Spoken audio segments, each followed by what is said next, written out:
উপস্থিত সম্মানিত মুসল্লিয়ান একরাম, উপস্থিত আছেন এই ঈদগার সম্মানিত ইমাম মহোদয় জনাব আজহার সাহেব।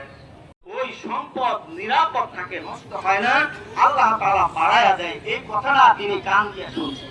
আল্লাহু আকবার। একটা ইহুদি না, তো তিনি মনে করলেন যেই মানুষটা জবান দিয়া এই কথাটা বের হচ্ছে, এই আলোচনাটা বের হচ্ছে, এই কথাগুলো বের হচ্ছে, ওই মানুষটা কোনোদিন মিথ্যা কথা বলতে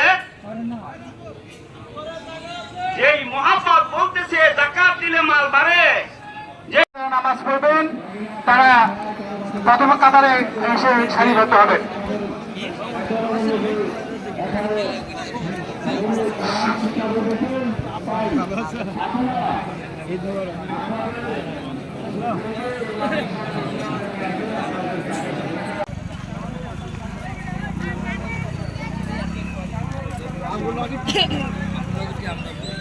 আমরা সামনে যাই।